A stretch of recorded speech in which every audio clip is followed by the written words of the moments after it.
In a small Midwestern town, a creature known as Sawtooth Jack awakens every Halloween and tries to reach the local church. The locals know they must stop the creature. If they don't, a disaster will happen. So they have a traditional ritual they repeat every year called the Run. All the town's teen boys must go after Sawtooth Jack and kill him before midnight. Afterwards, everyone gets to eat candy hiding in its body among the organs. Whoever kills Sawtooth Jack is considered a hero, and his reward is a house for his family, $25,000, and a car and permission to leave town, which normally is forbidden. They also think it blesses the harvest so the crops can grow better. Girls are not allowed to join the run, and each family member can only send one son. In 1962, a group of masked boys go out to hunt for Sawtooth Jack. One of them is standing alone on the road. He is very scared and unsure of how to proceed. Suddenly, Sawtooth Jack appears behind him, and the boy screams as he gets killed. Moments later, the boys find the burning body of their friend and see Sawtooth Jack standing in the middle of the cornfield. A furious Jim starts chasing after him, and when the monster is about to reach the church, Jim catches up to the monster and beats him to death. Then he grabs some candy from Jack's spot, and then the others do the same. They celebrate Jim's victory.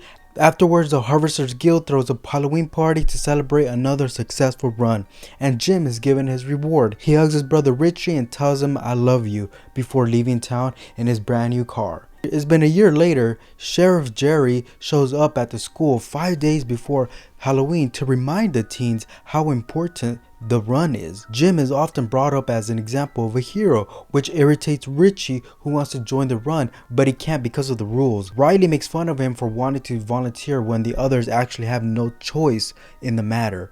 Riley gets into a fight with Richie, which causes a big brawl and gets broken up by the adults. After school is over, Riley tries to follow Richie down the street to finish the fight, so Richie hides inside a movie theater. There he meets Kelly, who is new in town. They chat for a little bit and hit it off, but when Richie asks her to the Halloween dance, she explains she isn't allowed to go because of her race. Richie promises that he'll change that rule when he wins this year's run. Then he meets with his best friend Bud and Mitch. His friends convince him that he's faster than his brother, so he should break the rules and join the run anyway. In the evening, Richie goes home and his parents Dan and Donna hand him a postcard from Jim, who they haven't seen since he won the run a year ago. Richie informs his parents that he'll join the run regardless of the rules, and an argument ensues, during which Dan slaps his own son. This only makes Richie more angry and tells his parents they can't stop him. The next day, Riley finds Richie and starts beating him up before stealing his belt. This is a beloved memory of Jim because the brothers used to wear matching belts. So a furious Richie tries to defend himself with a knife. However, Riley just beats him up again and leaves. Richie decides to go home and finds a letter from his brother in the mail. In the letter, Jim says that he apologizes for not contacting the family sooner and asks Richie not to join the run because their parents need him. That night, all the parents lock up their kids in their room so they can't run and hide to avoid joining the run. The boys hit the doors and walls in desperation and ask for food or a bathroom break, but their pleas for help are ignored. They must spend 3 days like that. It's a method to drive them crazy and make them hungry for the run. When Halloween night finally arrives, the farmer fills up Sawtooth Jack with candy and cuts his rope so he's ready to go into town. All the teenage boys are finally released so they can take the streets and start the run. Richie wakes up in his bedroom and finds Dan telling him about a good job offer for his future. But Richie only wants to run. Both Dan and Donna try to stop him from leaving, but they are unsuccessful and Richie leaves the house anyway. Meanwhile, Bud, Charlie, and Mitch take a truck to do the run with an advantage. Some boys accuse them of cheating, but Mitch quickly intimidates them until they go away. At that moment, Richie finally joins them. Then the boys finally drive away on their way out of town. They put on some masks. When they reach the cornfields, most of the group is excited. Suddenly, the truck hits something on the road and Mitch has to stop it to avoid crashing. The truck won't start, so they get out to take a look only to find the road is empty. When they notice there's some candy near the cornfield and rush to start eating it, thinking the truck had hit Sawtooth Jack and they've already killed him. However, noise makes them turn around and they discover Sawtooth Jack is actually waiting in the middle of the cornfield. The boys run towards him, but just in a matter of seconds, the monster kills Charlie and Bud. When Mitch tries to look for the bodies, he gets killed as well.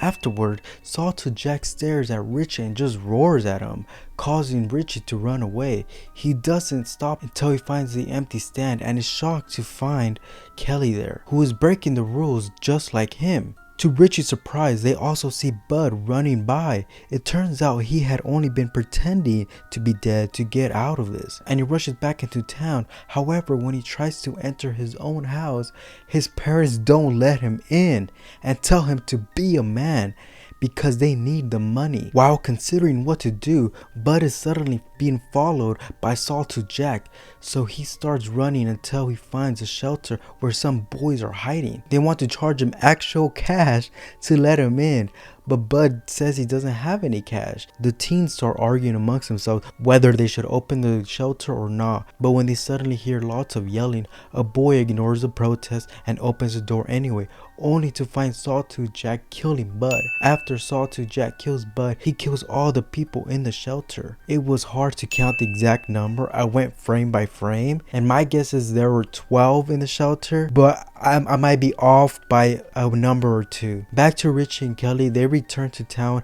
and sneak into Jerry's house to steal a gun and some beer. Okay, I'm not sure if you want to be drinking and driving, but alright. While they're there, Richie is shocked to see his dad looking scared and knocking desperately at Jerry's door, but he leaves when nobody answers.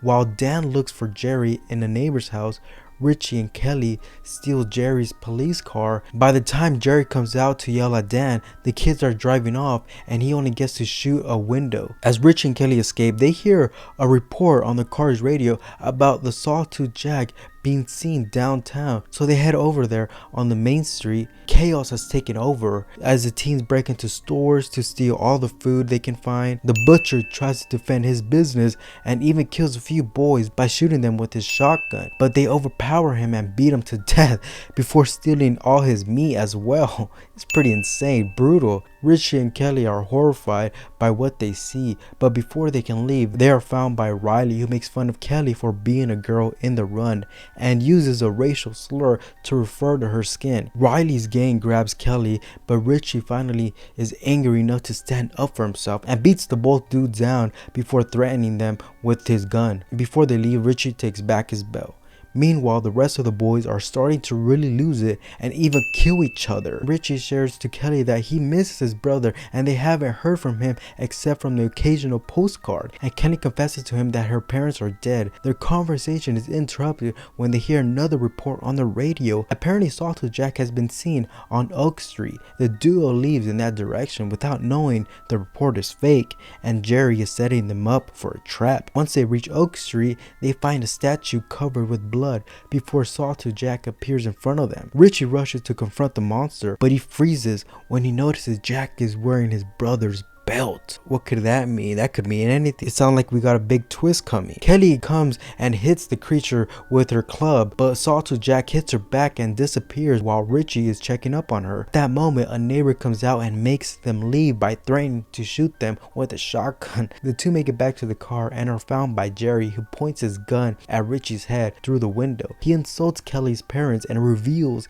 he killed them when they tried to leave the town. Furious, Kelly starts hitting him and causes him to shoot the gun. The shot ends up glazing the side of her head. Richie immediately pushes Jerry away and the duo leaves the car to escape.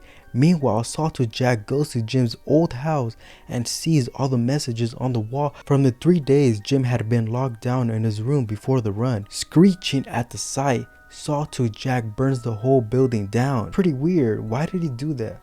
What could this mean? Moments later, they arrive at Richie's home where Donna is clearly spaced out because she took too much medicine. Richie starts asking questions about the previous winners and they all have a similar future. They either went far away and haven't contacted their family, or they died in accidents. Getting suspicious, Richie guesses that Donna wrote the postcards and the letter, and it wasn't Jim who wrote it. He begs his mother for the truth, but Donna says this has to end, and she ends it all with a knife. Pretty random, but okay. Her words confirm Richie's suspicion. The winners aren't living a great life somewhere fancy. They're sacrificed so that Sawtooth Jack can return in their bodies the following year. It's pretty wild, pretty good. I like it. Pretty good twist. Kelly wants to leave town, but Richie refuses, saying he must put an end to this. Jerry is approached by Riley, who tells him he saw Sawtooth Jack nearby, so Jerry pulls him into the car and gives him the gun with the hopes of making him this year's winner. Richie and Kelly go to the church to wait for Sawtooth Jack, and they're surprised to find Dan inside. An argument ensues as Richie calls his father a monster, but Dan swears no parent knows anything until their son wins. Then they're sworn to secrecy by Jerry and the Harvesters Guild, who would kill them if they tried to leave or told anyone. Dan wants Richie to leave and let him do the fighting, but he has a breakdown when he hears his wife is dead. At that moment, the church's bell starts ringing and Sawtooth Jack appears outside. Richie rushes to receive him and calls him Jim, showing he means no harm. Unfortunately, Riley arrives and shoots Sawtooth Jack, so Kelly runs to hit him while Richie cradles Jack in his arms. Jerry cuts in as well and makes Riley try again, but after a second shot, Richie keeps Riley at bay by threatening him. To Richie's shock, Sawtooth Jack grabs his hand and turns it around as a plea to end his suffering. He's wanting this to end too. Richie apologizes to his brother and pulls the trigger. The boys rush to grab the candy and Jerry congratulates him for his success, but Richie only feels numb and there's no excitement in his face at all. Later during the party, Richie continues to be in a bad mood and ignores all the happiness around him. However, when he sees Kelly arrive, he dances with her and kisses her, not caring at all about the bigots judging them for being an interracial couple. Kelly secretly gives him a gun and they agree to run away together later that night. Richie leaves in his brand new car. Moments later, Richie picks up Kelly and they start driving out of town. Soon Jerry appears in the police car and starts chasing them, so Richie tries to speed up. However, he almost crashes into another vehicle on the road and has to stop the car. Richie makes Kelly hide, then he gets out of the car only for Jerry to make him walk into the cornfield at gunpoint. When they make it to the empty stand, Richie suddenly turns around and shoots Jerry twice to kill him. And unfortunately, this isn't over yet. The farmer shows up and hits Jerry on the head to make him fall into the grave he's already dug. Richie takes out his knife and asks for mercy, but the farmer breaks his hand and then starts burying him alive. Yeah, the protagonist dies in the end. They subverted our expectations. I really love it. After he's finished, the farmer leaves, revealing he had been in the vehicle that blocked Richie's car. Once she's sure she's alone, Kelly finally comes out of hiding and is found by Dan, who tells her to take the chance to leave the town. Crying her heart out, Kelly escapes without any more interruptions. A year later, the farmer digs out Richie's body and gets the pumpkin ready, which slowly becomes the boys' new Sawtooth Jack head. On Halloween night, Dan shows up and frees the monster, still calling him Richie. When the farmer shows up, Dan kills him and then tells his monstrous son to burn the whole town down. Yeah. So we had 26 kills in Dark Harvest, 25 males and 1 female. The golden hammer for the best kill goes to Bud, who got his head cut open like a soda can. Pretty nice kill, not too brutal, but pretty original. The silver pistol for the worst kill goes to Richie's mom, who just ended it for no reason, no valid reason at all. Pretty disappointment and felt forced as well. Comment down your favorite kills and your thoughts on the movie. Like and subscribe to Movie Gods to be a god. I'll see you in the next one. Goodbye.